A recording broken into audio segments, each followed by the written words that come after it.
Perfect. So I'll start by saying thank you to the organisers of the event, because I think it's really important to kind of have the opportunity to share my own faith, but also learn from the perspective of others from the past webinars in the series. So it's really nice to see that kind of nature is something that connects us all within faith. So I'm looking forward to sharing my Hindu perspective today. So as May mentioned, I go to university in Bristol, and that's actually where I started getting involved in climate change. It's a really vibrant city, but also a really sustainable and green city. In 2015, it won the award for European Green Capital. And honestly, everywhere you go, there's kind of a campaign of some kind about making the city more green and encouraging environmental actions. For example, on the slide, I've put a picture of the bin that says "Feed me litter." They're smart bins, so they compact the waste, and then they send a notification to Bristol Waste to say, "Oh, we're full," and then someone comes to collect the rubbish. So it's a really efficient process. But yeah, since I've come to Bristol, I've had the opportunity to get involved with Hindu Climate Action, which was only a few months ago that I started. But it's given me a really good chance to meet more people who are passionate about the environment. And it's given me more platforms and more opportunity to further my insight into the environmental field and just things that we can do to kind of reduce our negative impact on the planet. So for me, my faith is really linked to the protection of the planet, and holding nature to high importance is highlighted in a lot of different ways within our scriptures. So one of the main principles we live by is ahimsa, which is the idea of non-violence. And this means limiting our harm to any living being that lives. So anything to do with nature, any humans, any animals, anything. And another one of our main teachings is karuna, which means compassion. So this means that as Hindus, we should be acting in the interest of all living beings and care for nature and earth as much as we possibly can. And these beliefs are fundamental ways of living that are set out within most of our scriptures, and they point clearly to the protection of the planet. So one of our main scriptures is the Bhagavad Gita, and I'll share a quote from it today, which I think points towards the protection of the environment quite well. So this means the truly learned with the eyes of the divine knowledge see with equal vision a Brahmin, a cow, an elephant, a dog, and a dog eater. So this demonstrates our teachings to see all living beings as equal to ourselves.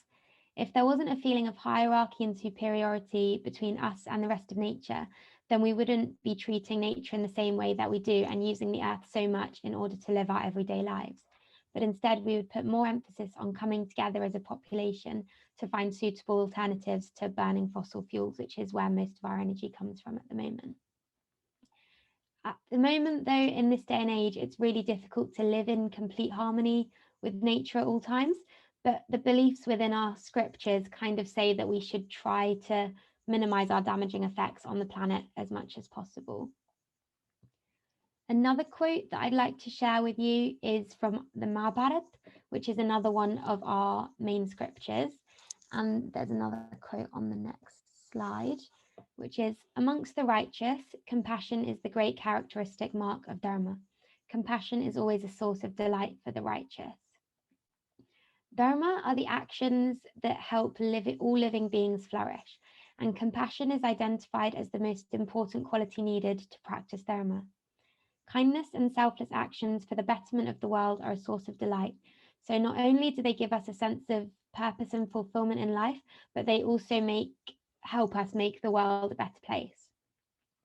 So within the practice of our religion, the idea of nature holding a high importance surrounds us.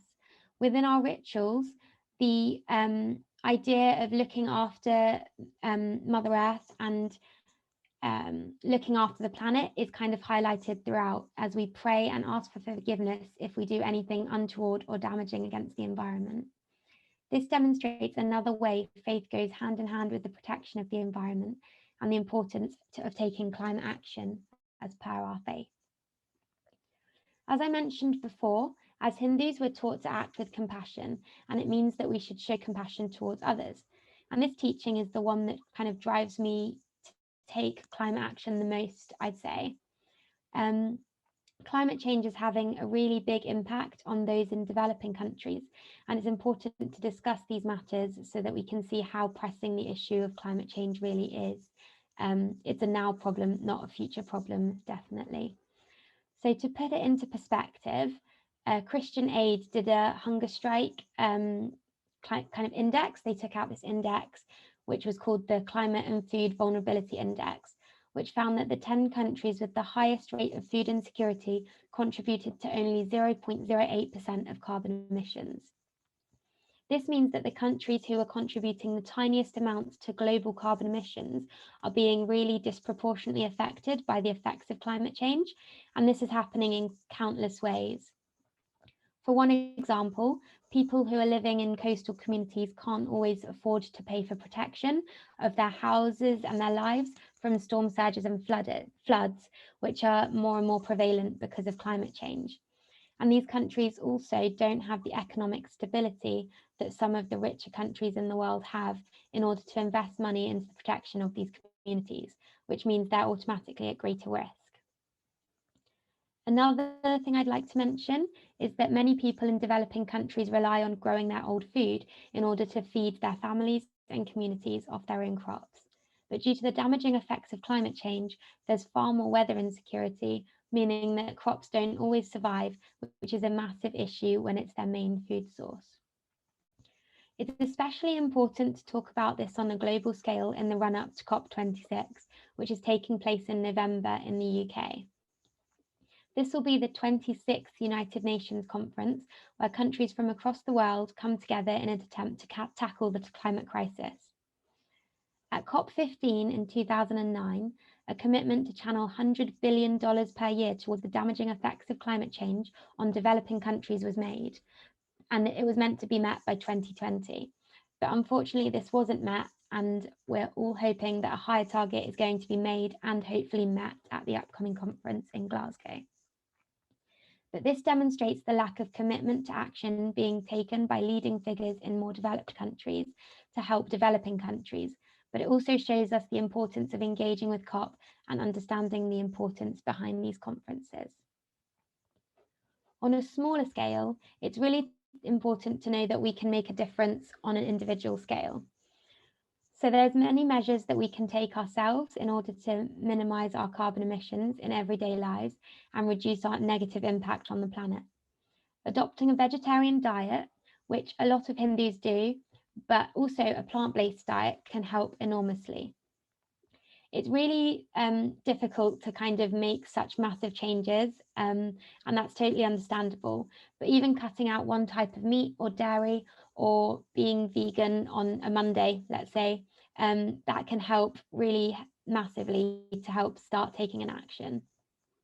Also, minimizing the use of single-use plastic can help so much to combat plastic pollution, and also help us to protect animal and marine life from our waste. And also just trying to take public transport or walk or cycle or even car sharing can heavily reduce the impact we're having on our planet. Not only does this help the environment, but walking or cycling gives us the ideal opportunity to get fresh air and enjoy the nature around us, especially in the middle of our busy lives. For me, over the past year more than ever, it's been a case of trying to learn about how I can change my daily life in the smallest ways, just to try and minimize my impact on the earth. And that's what incentivizes me to continue trying to make these changes. My faith and the teachings of love, compassion, and non-harm, and the importance of the world around us that come with it, make it impossible for me to ignore the climate crisis. And this leads me to share about a little bit of work that I do within HCA and what the team at HCA are doing, because I think it demonstrates how our faith kind of drives us to take action against climate change. So Hindu Climate Action is separated into some smaller teams, but we all work together in order to deliver some different things. So we have the Mandir project, which is the temples project.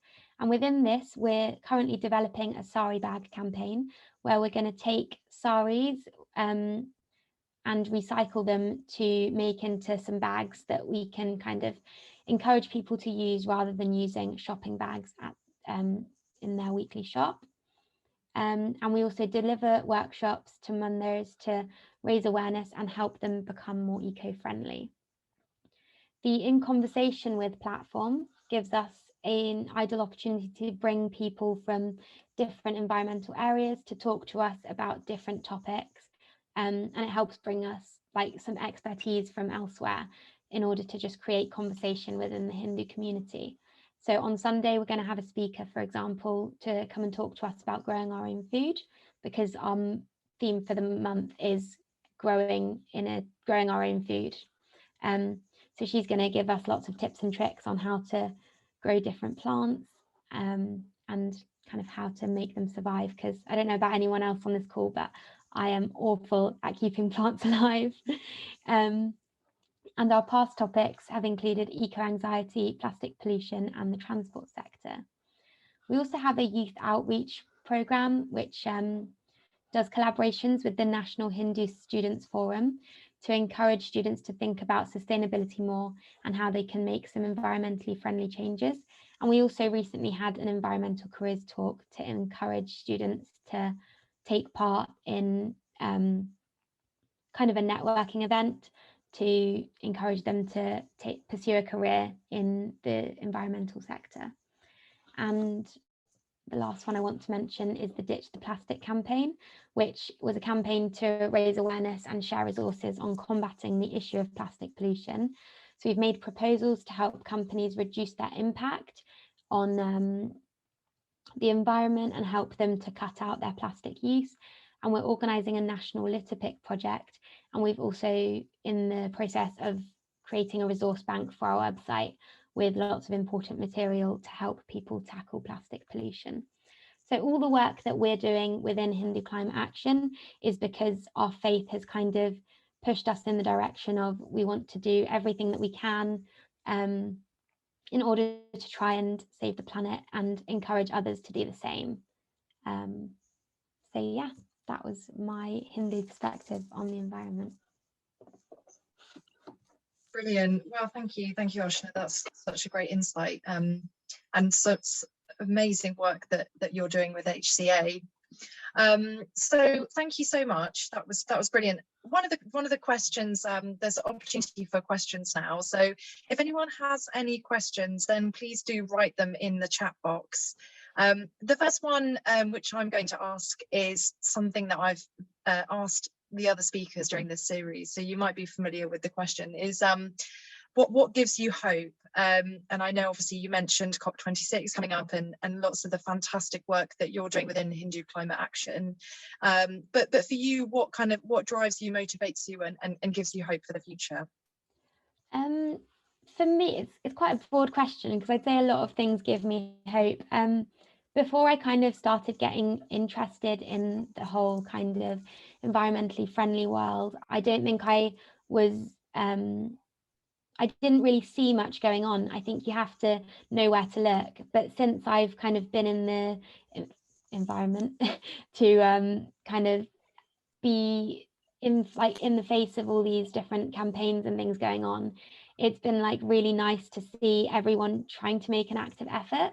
And I think that also the level of engagement that I've had in kind of the youth outreach things that we've done as Hindu Climate Action have really helped me see that the young people are really switched on, and we all want to kind of make a difference and tackle our pollution, tackle our carbon emissions.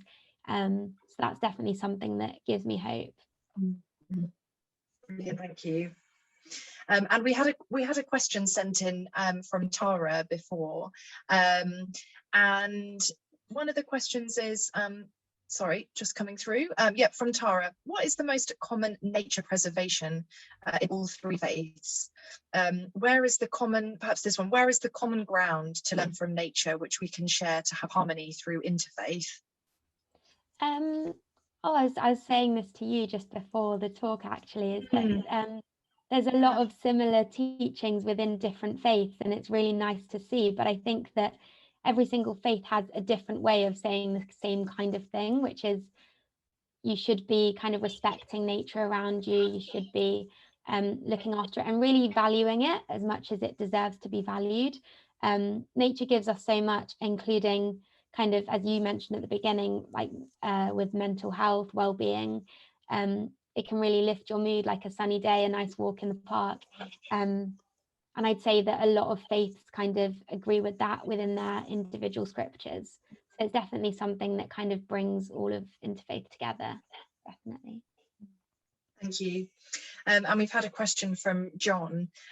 So he said, I'm in favour of a national litter pick, but what happens to the plastic worries me more. How can we influence shops and manufacturers to stop using plastic completely? And then said, we need to ask our council what happens to our waste. Incinerating is not the answer. I'm not sure yeah, how can we influence shops and manufacturers to stop using plastic completely? I'm not sure if you've had the opportunity to explore that question, Aashna. I wouldn't say I'm a professional, so don't take my word for it, but I think that the first thing to do is just to kind of create a discussion and try and kind of raise awareness for the issue of plastic pollution. A lot of people think that by maybe recycling a bottle, it's going to be automatically okay, which is not necessarily correct. It can end up in all kinds of places. It's not necessarily being recycled into new plastic. So I think just raising awareness that there is an issue there would encourage a lot of kind of shop owners and organizations. And as I mentioned in the Ditch the Plastic campaign, we're going to be approaching kind of different organizations and providing resources. So we're hoping to kind of find ways in which we can motivate them financially as well, so that it's actually a cheaper option to be more sustainable in their options rather than just saying, oh, it's environmentally friendly. Yeah, definitely. And I know with green spaces being used a lot last year, we definitely had quite a lot of littering. So we've put some larger bins into our parks, which has hopefully helped. But yeah, there's lots of different ways that we can help. But it's fantastic to hear that you're arranging litter picking. That's brilliant. And yeah, I'm not sure if anyone has any more questions. Please do pop them into the chat box. And if not, we can move over to Amandeep. I'll just give just a couple more minutes just in case anyone has any questions. Please do just write them in the comment box. Oh, yes, we have a question. Yes, please. It is not a question. There was a program on television last night or the night before talking about plastics, which is the subject just you brought up. And they said the plastic and pieces are all over the place. The only thing that we are talking about are the things we see. The plastic is even coming from the tap, that water we take, and there are lots of other things that cannot even see. I just wanted to bring that one in as well. So if there is anybody has any ideas on what we can do. And the other thing is, if one part of the world, like England, for example, bring the whole carbon footprint to zero, but China doesn't do anything, the effect of it universally is very, very limited. Unless the whole world works together to bring the whole thing back to that limit, it is very, very difficult to know how we can achieve those ultimate goals. Sorry about bringing this up. No, you're definitely right. It's something that kind of we need to realize that everyone needs to work together. No single person is going to be able to, or no single organization is going to be able to tackle all these issues. And I think what you're referring to about plastics being everything, that was something about microplastics. And essentially it's because plastic gets broken down in such small pieces, enters the ocean, and then that enters our tap water, it enters like the rivers, it enters the fish that people eat, all those kinds of things. So it's definitely a big issue because we definitely don't want to be consuming plastic. Thank you. We've had a question from Peter. How would a local Hindu centre make contact with Hindu Climate Action or vice versa? Yeah, if you drop your details in the chat, I can also drop my details in the chat, and then we've got each other's details. And then yeah, you can shoot us an email to that, so I'll pop that in the chat after. Thank you. And John has kindly shared the link to your website, to Hindu Climate Action website. We've got a comment in from Donna who says, absolutely fantastic, Aashna, thank you. I'll be getting involved in the National Litter Pick with my team in Liverpool. Amazing. That's great. Brilliant. Thank you so much, Aashna. Without further ado, we're going to introduce our second speaker. So yeah, thank you so much again, Aashna, for kickstarting this evening's discussion. So we're very fortunate to have Amandeep with us this evening, and I'll just give her an introduction. So after studying international business, Amandeep's Sikh faith and affection for nature's beauty led her to a career in environmental management and auditing. Currently on an extended career break, she is utilising her experience to create policies, strategies and behaviour change campaigns to support EcoSikh UK. She enjoys learning more about Ayurveda as well as Indigenous cultures and ancient civilizations. Thank you so much for being with us this evening, Amandeep. I'll pass over to you. Thank you very much for inviting us today. I'm representing the whole of the EcoSikh team. And a huge congratulations to Hindu Climate Action, and well done, Aashna, on all of your enthusiasm for the topic. We're also members of Faith for the Climate, so we speak to the different faith groups that are involved in climate change, which is why I know so much about Hindu Climate Action and their journey. I think it's fantastic that we're doing these series. Thank you so much. I've learned so much about the faith, and it just felt so good. And I really hope that everything I say today is just enough to give people the information. But what my main aim out of this is the Q&A at the end. I'm really excited and interested to keep that discussion going, and everyone that's taken the time to attend today, get involved at the end. So I'll just say a few words, which I should begin with Vaheguru Ji Ka Khalsa, Vaheguru Ji Ki Fateh, and that is the Sikh greeting that we would use. And I would also use say a line at this moment from the Guru Granth Sahib Ji, which is our Sikh scripture, and that is Pavan Guru Bani Pita Mata Tar Mahat Divsrat Dai Daya Khille Sagal Jagat. And that is basically saying that the air is our guru, the water is our father, and the earth is our mother. The day and night, seasons, they're all part of kind of God's control. So it's not just nature, it's also the seasons, day and night, everything. Creation is the creator, creator is the creation, it's all one thing. And I'm going to begin with actually saying, when does the Sikh faith meet nature? And in my experience, I can give you just a few examples, because I'm a UK born daughter of immigrants from Punjab, and so everything I've learned from them growing up, I can give you a few examples. So one of them would be, I'm not allowed to cut my hair. As I was growing up, hair is considered for Sikhs as a nature's gift, and there's strength in it, and it's alive. Cutting it was not an option. And then things like a vegetarian diet, it was very important. And so for my parents who are baptized Sikhs, I'm not baptized because in Sikhism, in Sikhi, baptism comes at a later stage. But being in a baptized kind of family in that house, I would never even feel comfortable bringing a meat dish in, even though they never actually stopped me. They said it's your choice because you're not baptized. But the teachings that I grew up with were that we do not eat meat. So that was one of them. And I remember food waste was a really big issue for Sikhs. I mean, this applies to everyone all over the world. Wasting food is not an option. But I think because many of the Sikh population in the UK has come from Punjab, they come from kind of farming communities. My family generations go back into the farming profession. And so they've seen the journey of that grain of rice from the beginning right to the end till it's on our plate. So as I was growing up, if I left one grain of rice or a little bit of bread, it just didn't happen in our house. And that was always because my parents taught me about how the land works for us and we work for the land, giving it time to restore. And then, with that, the Green Revolution kind of went against that. If anyone knows about what happened in Punjab in the 1960s, the Green Revolution, some of the practices and policies just made the land work so hard.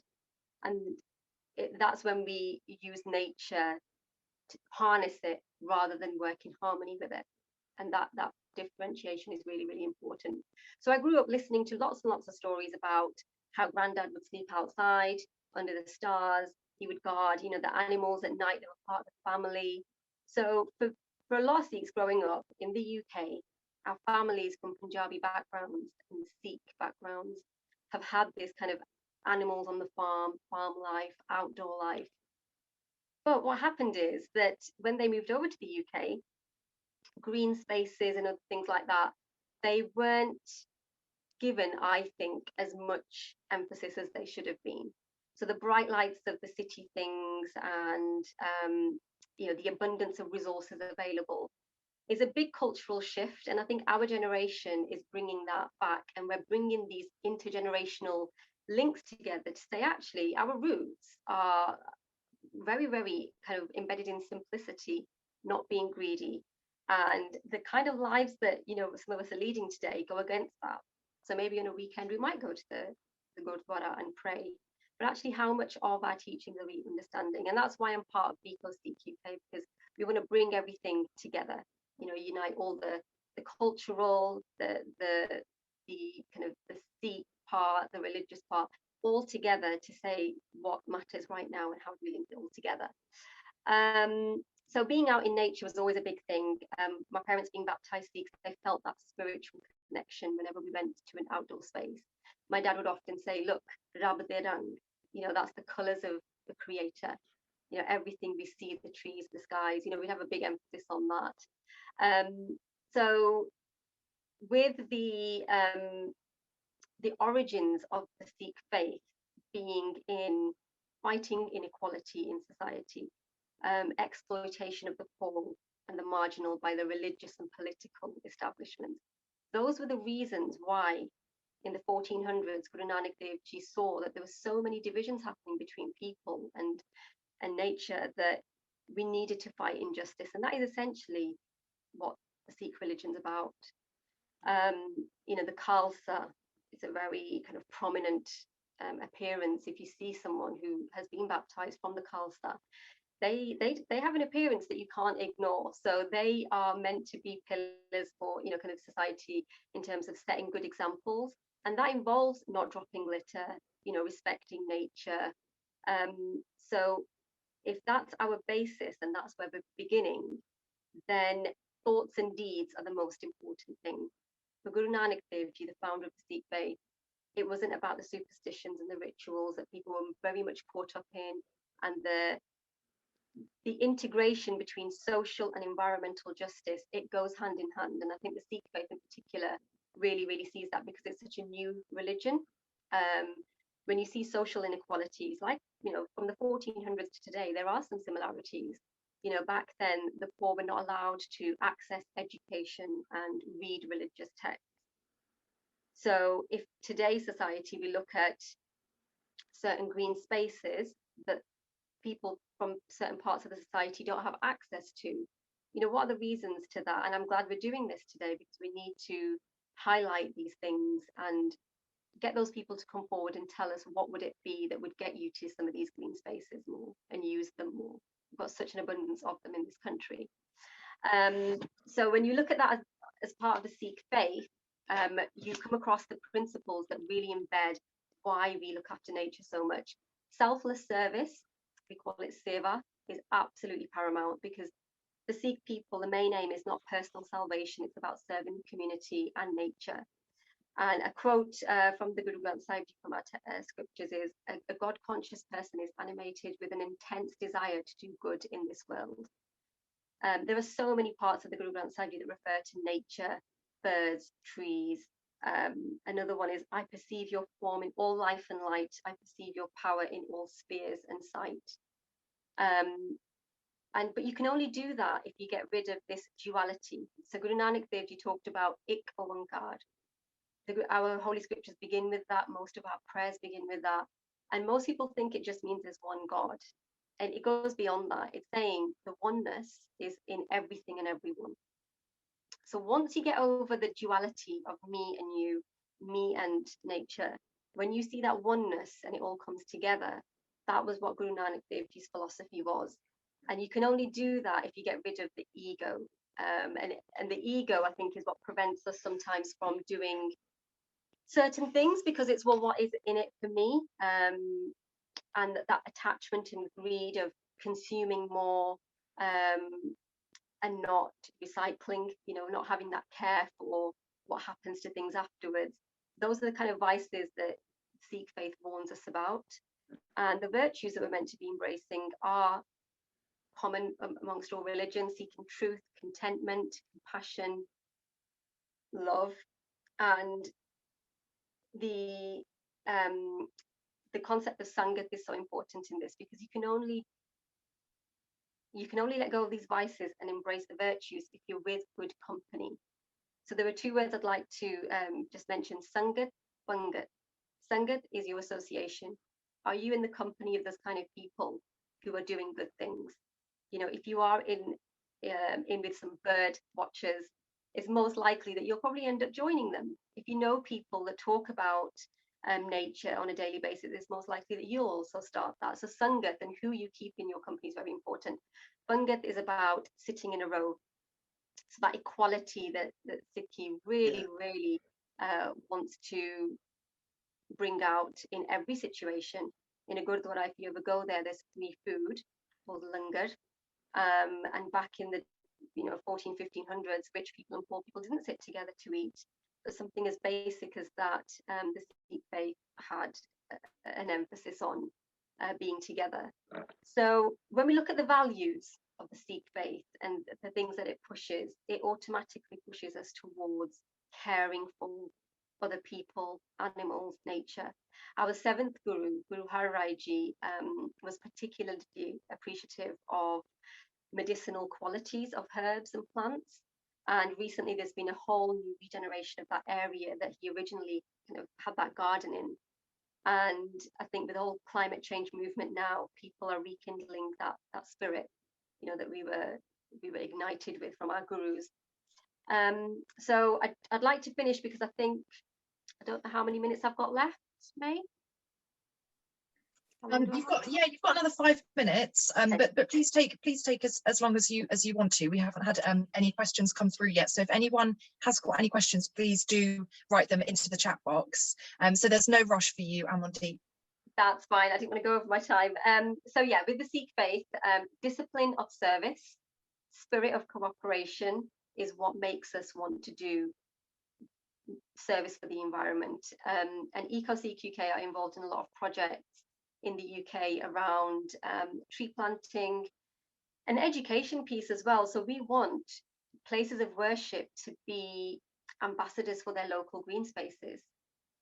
Back in Guru Gobind Singh Ji's time, our 10th Guru in the 1600s, he established kind of learning centres around our Gurdwara. And if we can use our places of worship to teach us about, what's on our doorstep, why are we just going to these places of worship and just praying and coming back? We should be learning. And that was always the intention. Wherever a Gurdwara was made back in, the Guru's times, there was always that feeling of, is it near water so we can serve and keep the water clean? And it was all about community and sharing resources. So with that in mind, EcoSikh UK's aim is to have Gurdwara spreading the word about what's available, walks, guided walks that are available. There's a 3 Peaks challenge happening in Yorkshire next month. And, it's about getting people out their comfort zone. Our 10th Guru, he meditated at the top, near the top of the Himalayas, there's pilgrimages that go there. And there was a reason why that spot in nature made him want to meditate, so nature is absolutely integral to everything we do. But I do feel like with the Western world and how Sikhism's kind of people have spread across the world, there's some amazing projects going on, and what we want to do is get interfaith groups. And even if you're not part of a faith group, even if it's just part of a kind of local group that's doing good for the environment, we want to work with you, we want to be involved. And I will finish on that, and I'll hand over back to you, May. Thank you so much. Thank you for that, and for sharing those personal stories. It's really, yeah, really magical to hear.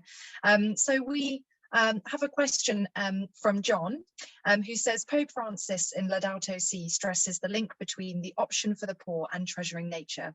Is it really true that some people will not use green spaces, or did I misunderstand? We love going to Gurdwaras for the wonderful food, but what happens about food left over? Yeah, I mean, there is no food left over, and if there is, people are taking it. Absolutely no waste there. But I agree totally that the way langar is made could be smarter. Perhaps if the kitchens could be more energy efficient. I'm not saying this is happening, but there might be places where their appliances and things aren't as energy efficient as they could be. There could be more bulk buying. So if you're using tins of things and you're making them big quantities, that packaging should be, you know, in a bigger bulk purchase. And I went to India, and they were serving food in leaf trays, but the leaves just kind of bonded together, and it was sturdy enough to make a plate. And here we kind of use plastic trays sometimes. But with I'd just like to say, with the concept of seva, self-service, in most Gurdwara you will see people avid, absolutely desperate to get in with the cleaning, because they see that as a service. So if you plastic kind of trays to be used in a Gurdwara don't have to be much. Steel trays are washed by the congregation, and they see it as a kind of honor. It's an honor to wash the dishes of people that have come to eat, pilgrims that have come to eat. Thank you for sharing. And again, if anyone does have any questions, please do write them into the chat box. One of the questions, the same question I asked Aashna, Amandeep, for you, what gives you hope and gives you that motivation? And we'd also love to hear about any events that you have planned. Obviously, with COVID restrictions, there has been difficulty planning anything in person, but if there's anything you wanted to share that EcoSikh are doing this year. Yeah, sure. So I think what gives me hope is the fact that regardless of whether our small actions are going to make any change or not, I think it's that moral conscience that's awakening in people. So, you know, growing up, there was never that talk about climate change, but it was always that whether climate change is happening or not, whether people believe it or not, the fact is that it's our moral obligation to do the right thing. You know, climate change aside, just do the right thing. So when I see people talking like that, and families, I see families giving me so much hope. And again, it's that intergenerational link of the children inspiring the parents.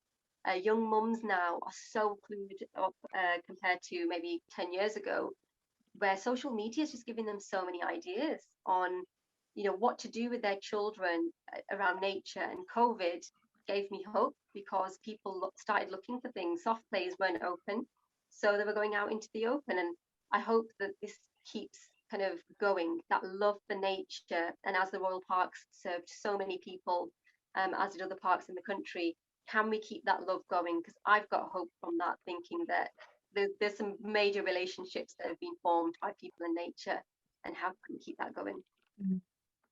Thank you. John's added that South London Interfaith group are doing some tree planting in November, and the website, email address has been added into the chat box. So if anyone wants to get involved in that, then please do email John. He's working on London Climate Action Week. And we've also had a question in from Peter, who said, I met some people yesterday from a local Gurdwara in Redbridge. I got the impression they were not aware of EcoSikh or other British Sikh environmentalists. How would a local Gurdwara make contact with EcoSikh or national Sikh organisations, or vice versa? And they were very concerned about Punjab farmers and raising awareness about this. But I don't think other faith groups in Redbridge were hearing about this, nor were they linking this to climate change and COP, etc. So yeah, that would be brilliant if you're able to comment on that, Amandeep. Yeah, I mean, it's a problem that we maybe don't have as much reach as we would like. We are looking for recruits across the country where we can have volunteers to connect with groups like that who haven't heard of us. And what we really want to do is kind of create those just connections and bridges. And we're speaking to organisations like Friends of the Earth, Woodland Trust, Forestry England. And if we can connect all the dots and see all the good work going on and celebrate it, some other organisation or community back, you know, in another part of the country might be really inspired. And if we can just facilitate that, that's us done, really. That's what our aim is to do: celebrate and highlight successes of all the good work that's going on.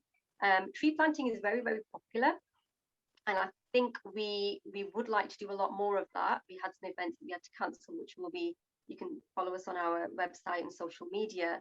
But I think it goes also beyond that in terms of our consumer habits. You know, something that's really going to be long lasting in families. What are we buying? How much do we need to? All these cheap kind of products that are coming up, you know, what is the life cycle cost of them? And we want to do some work around that in Gurdwara, perhaps. I think people are a bit tired of webinars, maybe, so I don't know the best way to reach people. And that's a major problem that we've got at the moment. We've not been able to see people in big audiences, but we would really like to know what is it that people want to know to help them be more environmentally conscious with their consumer habits. Because if you Google things, it's absolutely mind-boggling, you know, which is the friendly alternative to what you have. And we want to kind of guide people and help people, support people through those consumer decisions, in addition to the planting. Wonderful, yeah, wonderful. And yeah, thank you. John has shared the link to your website on the chat box. And I have a question as well for you, Amandeep. How have you do you think that social media has had kind of a good impact on engaging with new audiences, perhaps that hadn't heard of EcoSikh before? I do, and I do think also we could use it better. Social media is only as good as, you know, how you know how to use it. And I know that Hindu Climate Action have been absolutely amazing with their social media. They're just really supportive. Actually, your team offered us, you know, some advice if we wanted it. But I think it's sheer manpower. Social media takes a lot of time, and you see so many good things, and it's all a case of, like, you know, we've got newsletters that go out monthly. If anyone wants to subscribe to those, you know, please do. But the sheer amount of information, TV programs that are on, there could be so many things that we could just tell people, watch this, you know. Seaspiracy was a massive WhatsApp message that was going around. I still haven't watched that yet, and I've heard a lot about it. So I think the conversation is just getting so big right now that to stay on top of it with social media, it's a full-time job. So any volunteers, we're happy to kind of talk to you about, you know, what involvement you could have with us, because this topic, as Aashna said as well, is just growing more and more, and we need to get more people on board with different areas of expertise. You know, someone might have a really big interest in tree planting, someone might be absolutely amazing on cosmetics and have done so much research. Why are we reinventing the wheel and researching things when someone's already done it for their own personal use? Let's share it. And I think maybe South Asian communities aren't the best at sharing resources, knowledge. And I can say that because I'm part of the community and I see reinventing the wheel happening quite a bit. You know, if we just worked more closely, shared more resources. I mean, I have to mention Bahu Trust, our Muslim brothers and sisters, Kamran. He's been amazing at looking at resources and saying, if we can help you, you know, just let us know, because some of the resources, as Aashna said, they're so similar in the information that we're trying to convey. So I think there's so many synergies that we just need to take the time to work closely on. Thank you. Aashna, I just wanted to ask if you had any comments to make. We're just almost coming up to the end of the webinar series. If there was anything you wanted to add, or anything from the questions that we've just had to Amandeep, if there was anything you wanted to mention as well. No, I did want to kind of echo that point about how important social media is. It really helps to kind of just get the message across, because you can kind of run events, you can have things planned, but if no one knows about it, it's not going to do a whole lot of good. So yeah, no, it's just really important to kind of get the word out there. And I think that events like this help quite a bit as well. I think now more people know about EcoSikh and Hindu Climate Action that might not have known before.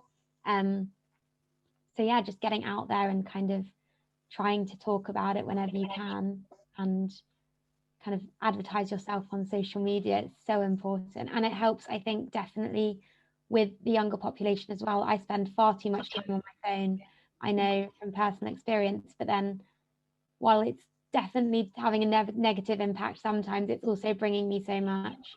I don't think I would have known about Hindu climate action in the same way that I do now, probably wouldn't have got involved with it. So yeah, definitely powerful tool. Thank you so much. And again, if anyone does have, we've probably got time for one final question, if anyone wants to send one through into the chat box. And I just wanted to thank both Aashna and Amandeep for this evening. A real privilege to be able to listen to you both speaking this evening. And just a reminder to everyone that it would be really valuable to get your feedback on this webinar series that myself and Jeeves and all of the fantastic speakers and participants have made possible over these last few weeks. So the link for that is in the chat box. And thank you to everyone.